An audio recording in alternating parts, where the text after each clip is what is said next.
సమ్మక్క సారక్క మహాజాతరకి కోట్లాది మంది భక్తులు దర్శించుకునేందుకు ఈ 4 రోజుల పాటు కూడా మేడారం బాట పడతారు.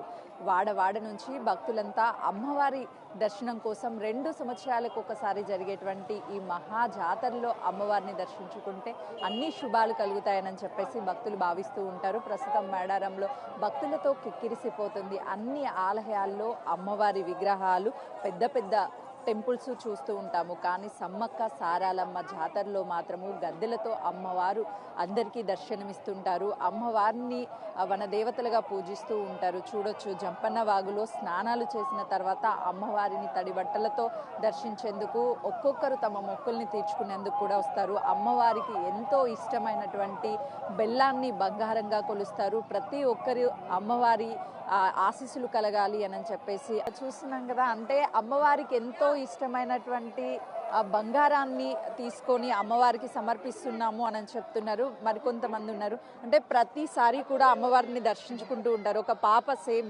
సమ్మక్కలాగే కనిపిస్తుంది. ఎట్లా అనిపిస్తుంది? సమ్మక్క కాదండి, సారక్క అండి. అంటే మొక్కినాకే అమ్మాయి పుట్టిందా? లేదండి, నార్మల్ గా ముందు మొక్కుకున్నాం అండి, ఇప్పుడు వచ్చామండి దర్శనానికి. ఎలా అనిపిస్తుంది దర్శనం ఏర్పాట్లంతా? చాలా బాగుందండి, చాలా డెవలప్. చూస్తున్నాం కదా. అంటే పిల్లలతో కలిసి వీళ్ళంతా అమ్మవారికి మొక్కిన తర్వాత ఉన్నటువంటి ఆ పిల్లల్ని తీసుకొని వస్తున్నాము. సారక్క పుట్టింది స్వయానని చెప్పి కూడా చెప్తున్నారు. మరికొంతమంది భక్తులు, అంటే ఈ భక్తుల రాక ఈ 4 రోజుల పాటు ఇలానే ఉంటుంది. ఒక్కొక్కరు ఒక్కొక్క మొక్కుని తీర్చుకుంటూ వస్తారు. వడి బియ్యాన్ని అమ్మవారికి కూడా సమర్పిస్తూ ఉంటారు.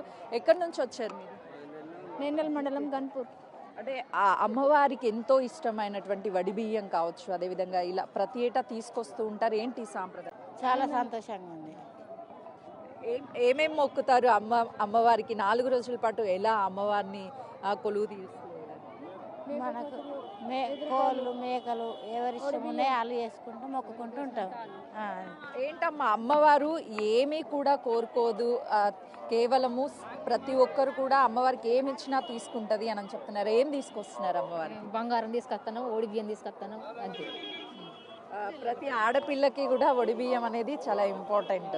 సో అమ్మవారిని మన ఇంటి ఆడబిడ్డగా కొలుస్తుంటారా? కొలుస్తాం. మీరేంటి, ఏం మొక్కారు ఈసారి అమ్మవారికి?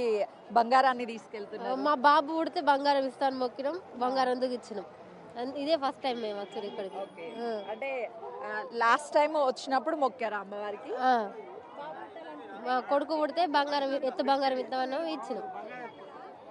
చూడొచ్చు, అంటే వాళ్ళు కోరినటువంటి ప్రతి ఒక్క కోరిక కూడా అమ్మవారు తీరుస్తుంది. అమ్మవారు ఏమి ఆశించదు, కేవలం తనకిష్టమైనటువంటి కొంత బంగారాన్ని మాత్రమే, అంటే బెల్లాన్ని బంగారంగా పిలుస్తారు అమ్మవారికి ఇష్టం అని చెప్పేసి వనదేవతలుగా పూజిస్తున్నటువంటి వాళ్ళని ఆ ఇద్దరు సమ్మక్క సారాలమ్మ వీళ్ళిద్దరికి కూడా అత్యంత ఇష్టమైనటువంటి ఈ బంగారాన్ని మేము సమర్పించుకుంటున్నాము అని చెప్తున్నారు. చాలా మంది అంటే వాళ్ళ కుటుంబ సమేతంగా సన్నిహితులతో వస్తూ ఉంటారు. అన్న, ఈసారి అమ్మవారిని ఏం కోరబోతున్నారు? ఎలా ఉంది? ఏం లేదు మేడం, నా కూతురికి సైనికుల సీట్ రావాలా, నవోదయల సీట్ రావాలని కోరుకుంటున్నా. నా కొడుక్కి సీట్ వచ్చేసింది, ఆల్రెడీ మహారాష్ట్రలో ఉంటున్నాడు, సైనికులు వచ్చింది. మీరు చెప్పండి అన్న, అంతా ఫ్యామిలీనా ఫ్రెండ్సా? అంతా ఫ్రెండ్స్ అమ్మా.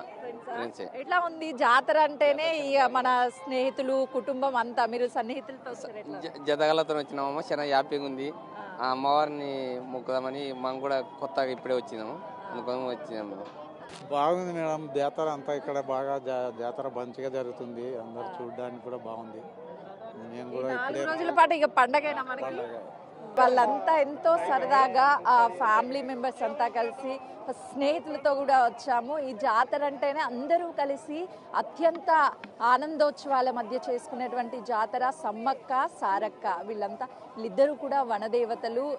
ఈరోజు ఈ 4 రోజుల పాటు జరిగేటువంటి ఈ జాతరకి ఎంతో సంతోషంగా మేము కుటుంబ సభ్యులతో చేసుకుంటాము. ఈ 4 రోజుల్లో అయితే అమ్మవారికి ఇష్టమైనటువంటి బంగారాన్ని సమర్పించడంతో పాటు అమ్మవారిని ఏ కోరిక కోరినా కూడా తీరుస్తుంది. కాబట్టి 2 ఏళ్లకు ఒకసారి జరిగేటువంటి ఈ మహా జాతరకి మేమందరం కలిసి వస్తాము అని చెప్పేసి భక్తులు చెప్తున్నారు. కెమెరామెన్ వేణుతో సుజాత, మేడారం.